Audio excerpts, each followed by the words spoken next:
Baby Toby. Baby Toby. Good morning, Tonga. Good morning! Number 1! 6.7 Energy FM.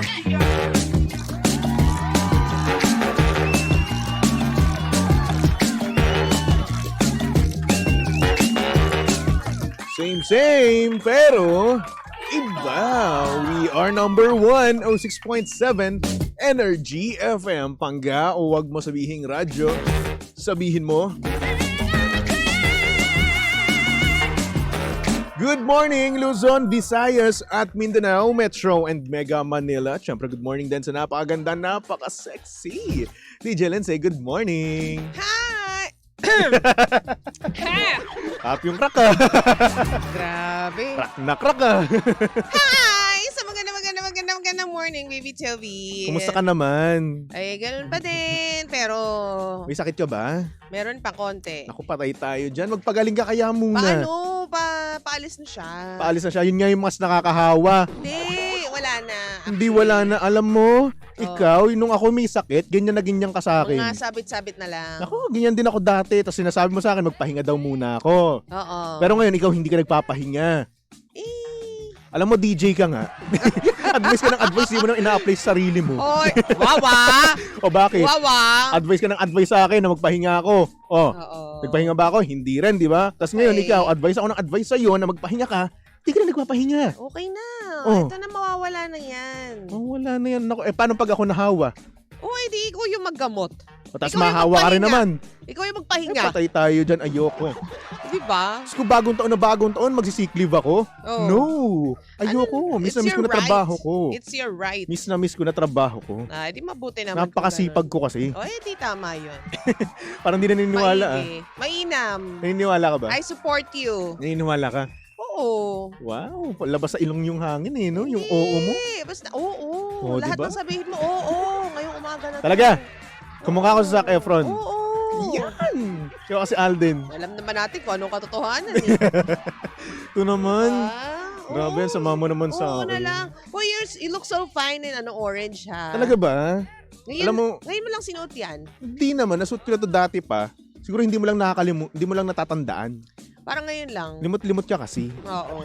O, di ba? Parang ngayon lang. Ngayon lang kita nakita nagsuot ng ganyang kulay. Orange to, di ba? Kasi Orange sa ano siya. natin, sa Facebook Live Pula. natin, no? Pula siya, tignan. Oo, tinititigan Oo. ko nga kanina. Sabi ko, magkaiba yung kulay. Orange siya. Saturated kasi yung Facebook Live natin. Yeah, Oo. so it looks like it's red, but it's Yes. not. Pero yun na nga mga pangga, kung gusto nyo makita ang aking t-shirt ngayon, no, na Spider-Man, by the way, no? Oo. Ayan, punta lang kayo sa ating Facebook page. Ayan, Energy FM 106.7. At syempre, maraming salamat din. Uy, si Dondi pumunta dito kanina. Ay, talaga? Oo, nagdala nung browas ba yun? Oo. Yung fingers kinemerut. Ayun. Salamat, Dondi. Tsaka Dondi! nagdala din siya ng t-shirt para sa akin. Salamat! Dondi! May t-shirt na naman ako. Oo nga. Magpasalamat ka sa mga tulad ni Dondi. Ito nga pala, bigay sa akin nga pala ni Maraya. Maraming salamat sa inyo, Maraya. Dami naman nagbibigay sa iyo ng blessings na yan. Siyempre naman. Ayan. Salamat po sa inyong lahat. Dahil po sa inyo, meron po akong susuotin na damit. Tama. Hindi na po ako paulit-ulit sa itim. Malaking tulong po yan. Malaking Oo. tulong po yan. Kilala ko bilang kuripot sa sarili, no? Hindi, at saka yung mga damit kasi, di ba, Baby Mm-mm. Toby, malaking tulong yan talaga sa atin. Yes, lalong-lalo Oo. sa mga lalong-lalo sa atin, no? Oo. Kasi tayo, kailangan presentable tayo, di ba? Sa harap Oo. ng camera. True. So ayun, imbis na paulit-ulit yung susuotin ko, paiba-iba na ngayon. Salamat sa inyo. Diba? Dahil sa inyo. Thankful po ako sa inyo. Salamat, Salamat. po. Ay nako, anyway, kamusta ang weekends mo? Nagpahinga lang ako at naglinis ako ng bahay. Naglilinis ka pa rin ng bahay ngayon? Siyempre, wala nga namang hindi. Dapat iba na. Dugyot ka. Hoy, grabe naman. Akala mo sa akin naglilinis ng Medyo bahay. dugyot Hindi, what I mean is, dapat ikaw nagpapahinga ka na lang. Pahinga nga, pero hindi ko kaya ma-stand yung bahay na dugyot. Ay, nako. Tsaka kailangan nung gumalaw ng gumalaw, hindi po pwedeng Pag ano, ikaw na bedridden ka disgrasya lang. ka. Ay, nako, Hindi naman, sinasabi ko naglinis sa lang iyo. ako ng microwave, tapos naglinis lang ako ng kwarto namin. Oh, ang Kasi dami pa rin. sakto wala si Romel, kaya ginrab ko na yung opportunity. Sa bagay. Na Ganyan walang nakaharang doon at nagko-computer habang naglilinis ako. Wow. Parang kasalanan nagko-computer ah. Hindi naman. Ano naman? Kasi me time ko din yun eh. Minsan yung Mm. paglilinis kasi talagang very therapeutic yan. Siguro, isa na rin yan sa karakteristik nyo bilang babae, no? Oo. Talagang naglilinis talaga kayo, no? Mahilig ako maglinis ng bahay. Linisin mo nga rin yung apartment ko. Huy, hindi ako yaya.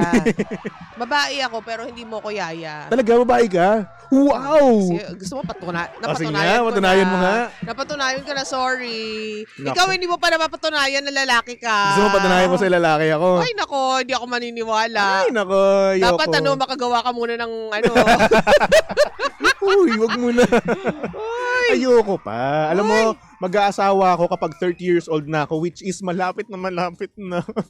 Ang arte mo. Alam mo Ano ba- naman ngayon? Anong problema? Alam mo ba, sa mga batang 1997 yun, 28 na kami. O ano naman? Ano naman, ayoko tumanda. Age is just a number. Ay, naku, hindi. Kasi eto Age is just a number. minsan kasi, yung iba nape-pressure. O kasi nga naman, 28 na, wala pa rin nangyayari sa buhay nila, ganon. Number lang talaga yung age na yan. Bakit ba masyado kayo naglilin yon dyan sa age Kasi na yan? syempre, may iba kasi na iniisip Measure nga kasi naman yan. talaga. Oo, Alam mo, di naman importante, maiiwasan healthy ka. yun. Ang importante, healthy ka. Hindi yung tinitingnan mo yung, kapag 40, dapat masakit na yung likod. Pag 40, dapat may mga gout-gout na. Kasi sabi ko Ganyan lang, kasi, yung mga iniisip ng ibang mga tao. ayun nga, iniisip nga naman nila talaga. Hindi naman nila maiiwasan yun. Kasi nga naman, una sa lahat, di ba, yung pressure sa kanilang ibang tao, yung mga sa pamilya nila, di ba, sinasabi na, buti pa ganito, sa ganito, ganyan na, ikaw, ganito pa rin. Bakit kasi kinukumpara mo yung sarili mo sa ibang tao? Hindi siya mismo nagkukumpara, yung iba nagkukumpara sa kanya. Ang sakit pa. Okay. Pero ito, alam mo nung ito naranasan ko nung holidays, no. Kwento ko lang naman. Alam mo sa mga pamilya ko, no, unang-una mismo, sinasabi nila sa pagkakita nila, Toby, lumolobo ka ngayon, ganun. Nakita ko ngayon sa sa story mo. Oo, sabi Hindi niya. kasi holidays. Parang Yun nga. karamihan naman ng tao, lumobo talaga. Tama, kasi nga naman ito lalo dito sa sa opisina. Si Kapitan na. Last week, no, first week natin yun, di ba? Buong week sinabihan niya akong mataba ako. Talaga? Kasi, well, di naman ako nasasaktan kasi nga, aminado rin naman ako. Na nag-enjoy ka naman talaga ng Oo, holidays. kasi nanay ko kasi ang sarap magluto Totoo yan. Oo, kasi una sa lahat, holidays yon, holiday season, no? Talagang kakain at kakain ka talaga. Oo. Di ba? Pasko, bago magpasko, bago mag-New Year mismo. Kakain ka talaga Saka nun. knowing Toby, mahilig talaga siya sa mga sumptuous, mga masasarap na Yes. pagkain. At kung ikaw hindi ka kumain nun, ay nako, dapat kumain ganun. Dapat hindi mo iniisip yung waistline mo, di ba? Ay, naku, ako hindi ko na maisip. Parang ako, hindi ko na siya naisip. Namamiss ko na yung dati. Alam mo, nag-story ka? Nung nakaraan, nakita ko yung story mo. Yung bago lang, nakita mo Yung bago ba? lang, oo. Grabe, ang slim-slim mo nun. Sige, announce mo pa. Hindi naman sa... Magkaka-depression na nga ako eh. Hindi ko naman sinasabi na ano ka ngayon, malusog ka ngayon. Alam ko naman, Toby. Hindi, kasi kailangan Pero mo rin I'm naman kasi happy. talaga. Oo. Yes. Dapat yan, sa kalagayan mo ngayon, dapat kumain ka ng kumain. Sabi ko nga siya muna at saka na lang ako babawi sa sarili ko. Diba? At syempre wala naman din problema kung tumaba ka ngayon. Ibig sabihin lang yan, masaya ka at mahal ka ng nanay mo kasi pinagluluto ka. Oo, kasi yung iba kayo hindi tumataba kasi lahat ng kinakain nila, binibili nila. Oo. Actually. Hindi sila makakain ng hindi Oo. sila gagastos. Ito, aminado ako dyan kasi nga naman yung nanay ko luto ng luto nung holiday Oo, season. totoo yan. So yun, ako, kain naman ako ng kain. Diba? Diba Hindi, mag-break? love language kasi nila Yes, yun. diba? At ako naman, love language naman sa nanay ko. Kada umaga, sabay kami mag-breakfast. Oo. Tapos ako nagpe-prepare, imbis na siya. Oo. Ganon. Kaya nga, alam mo, malaking bagay, lalo na sa mga mudrakels natin, kapag yung mga nanay ninyo luto ng luto, ibig sabihin lang talaga niyan, yung love language nila. Mm-mm. Kaya kumain din kayo ng kumain. Tama. At huwag yung sabihin na, diet po ako. Ay naku, pinaghirapan yan nanay mo, kainin mo yan. Oo. Unless sabihan mo yung nanay mo beforehand na, ma, huwag ka magluluto ng masarap, kaya hindi ako Mm-mm. pumapayat. May mga ganyan. Diba? Kaya ang hirap tumigil sa bahay na to. Lagi na lang may pagkain. Hirap pumayat. Alam mo yung sa sarili mo na nagda-diet ka na hindi na ako hindi na ako susobra sa kanin, di ba? True. Pero napasarap ka sa luto ng nanay mo. Napasarap ka diba? ng kain kasi nga naman isasisihin mo ngayon yung nanay mo. Grabe naman kayo, Nay. Ang sarap nyo magluto. Tapos ayun, bantu ka na ng bantu ng Tapos, kanin. diba, ang gusto pa nila lutuin, yung talaga mga paborito natin. Tama. Ganyan din nanay ko eh. Ay nako, love language talaga yun ng mga nanay. At eto pa ha, Kaya swerte tayo, meron tayo mga nanay pa. Di ba? Kaya eto pa ha. yung kapag meron kang bisita doon, talaga nga namang magluluto nanay mo. Oo. Oo, talagang kahit na sabihin mo mamahalin nating pagkain, iluluto yan, ihahanda. Totoo Kasi nga naman yan. caring, di ba? Totoo Oo. yan. Kaya nga, again, magpasalamat tayo kapag kung meron pa kayong nanay at ganyan ka-caring yung nanay ninyo. Pero kung ang nanay mo naman ay hindi nagluluto tapos sa ibang Yes. bagay naman bumabawi, maging thankful ka pa rin, Mm-mm. bakla. Diba? In short, i-appreciate mo lahat-lahat ng ginagawa sa'yo ng magulang mo. True. Siyempre, kasama na rin dyan yung tatay mo, no, na / nanay na rin naman, di ba? Oo, Oo. talagang all-in-one. Alam mo, lahat ng mga single parent dyan, Oh. saludong-saludo ko. Saludo tayo Kasi sa ang mga yan. hirap nun di ba? Oo. Isipin mo, nanay ka na, tatay ka pa. Di ba? Diba? Nako. In fairness naman. Tsaka, yung mga nanay naman natin, wala silang iluluto kung walang ibibigay yung tatay natin. Ayun. Diba? So, ano sila? Ano sila dyan? Team. Teammates sila. Yan. Oo. At syempre Diba? sa magiging nanay naman, no? Ay, naku, saludong-saludo rin ako sa inyo. Mahirap kaya maging Sobra. nanay to be. Kailangan mo talagang Isipin mo, kakain ka ng kakain, di ba? kailangan. Kasi hindi lang ikaw yung kakain yan, pati na rin yung baby. Kahit busog ka na, kailangan mo pang sobrahan ng Mm-mm. konti. 'Di ba? Kasi dalawa na kayong kumakain. Siyempre, kailangan mo rin mag-ingat, di ba? True. Huwag nang puwersahin yung sarili, di ba? Oo. Huwag na rumakit, di ba? Uy, hindi naman na rumarakit yung mga nanay na yan. Yung iba kasi rumarakit pa no? Hindi na rumarakit. Alam mo yung sasabihin pa nila na na last na to. Ay naku, the following month, yun pa rin, narakit pa rin. Matagal niya nang iniwan yan. Ay, matagal lang iniwan. Babalik na lang siya next year. Ngayong Ano? year na to. Paano ka nakasiguro? Sigurado ako. Pero huy, Awa ng Diyos, may mga naghihintay naman doon sa mga ganun. Oo naman. Message ka ng message eh. Hindi ka pa ba Oo. nanganganak? Sandali, pwede kumalma tayong lahat.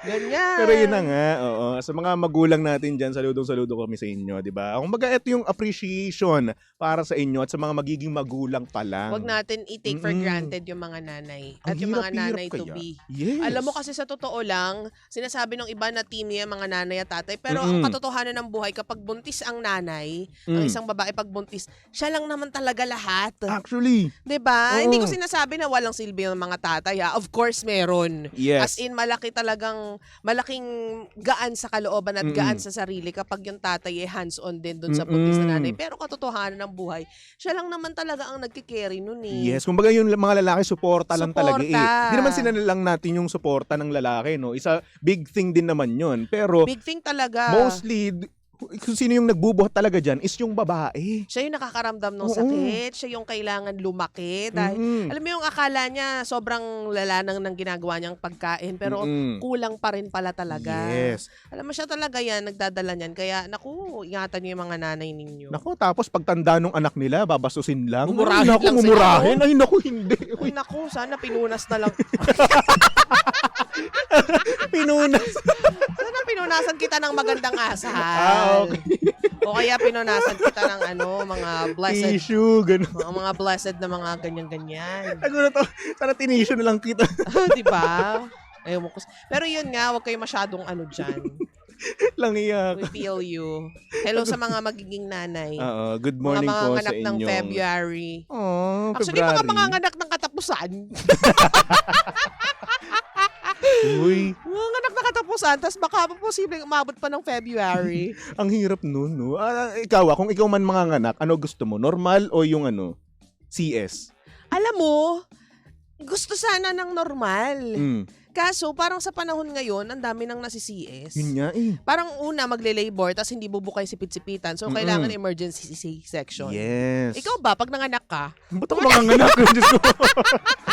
Ba't ako? Saan ko ilalabas yun? Sa ilong? hindi mo pa Ganun. naisip?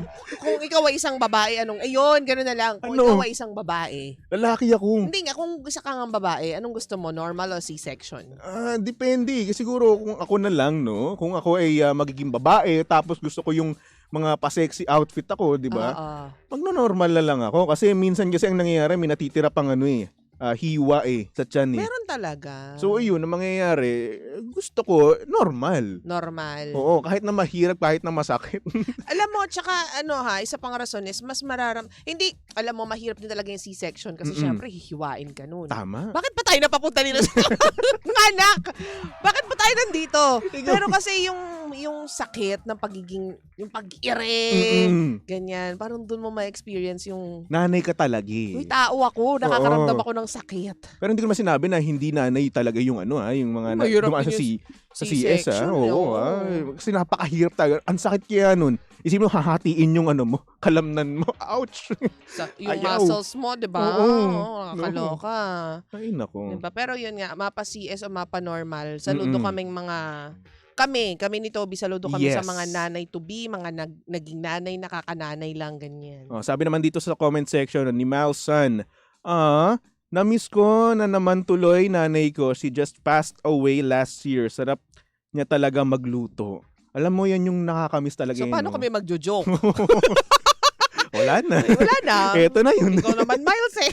Pero yun, yan talaga isa natin mamimiss, no? Oo. Kaya ako ayoko talagang mauna sa akin yung nanay ko. Hindi talaga. Hindi Ayoko. mangyayari yan. Oo, hindi. Parang hindi ko kayanin. Hindi ka kaya. Baka sumama ako. Baka isama ko rin yung kapatid ko. Yung mga kapatid ko, sumama na kaming lahat. Pero yan, hindi namin to ginagawang biro, Hindi namin pinagtatawanan na talagang may yumaon, no? Hindi po. Kasi ako talaga, bilang mama's boy ako, Mama's aminado boy. na ako dyan. Diyos True. ko. Kung mahal na mahal ko nanay ko, ayoko nakikita nanay ko na dumating sa ganun, nahihirapan. Oo. Diyos ko. Gusto ko ako muna. Ganun, bago siya. Ganun. Ayaw Ganun ako. natin pag-usapan yung mga ganyan, Oo. Toby. Nasa umaga tayo. Wag natin pag-usapan yan. Baka mauna ka na nga sa sobrang Wag inis ko naman. sa'yo. Gusto mo ba? Wag. Oo. Alam mo naman, love na love mo ako, di ba? Oo, yan. Tama Oo. yan. Basta, pahalagahan natin ang ating mga magulang. Alagaan Yun. natin hanggat nandyan pa sila, di ba? Oo, para hindi ka magsisi. Mm-mm. Di ba? Bumawi tayo. Sana ganto, sana ganyan. Ay, naku. Sana ganito, Sana sana ganto, ganyan. sana ganyan. Eh, kung ginawa mo yan! O, tama na. Uy, kumalma ka. yung ano mo. Sinapupunan mo. Di, wala, tulog siya. Tulog siya. Magigising yan. Ay, nako. Yan tayo. Sigaw ka ng sigaw eh. Ay, nako. Anyway, Nayayaman mga bangga ako. para sa mga nanay natin dyan. Saludong-saludo po kami sa inyo. At sa nanay ko naman, I love you, Nay. Ayan. Love you, ma. Mm-mm. Mama ko, Mama V. Ayan. Nanay Ellen, I love you. I miss you. Yung biyanan mo. Wala pang biyanan to naman. Ay, di pa nga pala. Ano. Ito no. Akala mo sa amin asawa na? Ay. Wala pa akong anak, oy. Washish. Wala akong panganay. Washish. Virgin pa ako. Kwento mo yan eh. Loko naman to. Kung ano naman mga pinagsasabi mo dyan eh. Ay nako. Anyway, mga pangga, susunod na napakaganda, napaka-sexy DJ Lindsay para sa programang Lihim ng Liham. And of course, nasama mo't nakalandian ng hot baby boy ng radyo. Walang iba kung hindi si Baby Toby. At syempre, si Baby Toby ay pwede mong stalk at i-follow sa lahat ng kanyang social media accounts. Hanapin nyo lang Baby Toby 1067, okay? Aha! So, for our next song, Ba't ka naghang? Di totoo. napalunok ako eh. So, minsan, di ba, mapadighay ka, tapos magsasalita ka, tapos Oo. wala yung dighay mo. So, yun, nawala. Okay, now, for our next song, here's a song from Yano. Titled Banal na Aso, Santong Kabayo. Natatawa ako. Hi-hi-hi-hi. Tumundok lang dito sa estasyong same, pero iba. We are number 1, 06.7 Energy FM Pangga. O wag mo sabihing radyo, sabihin mo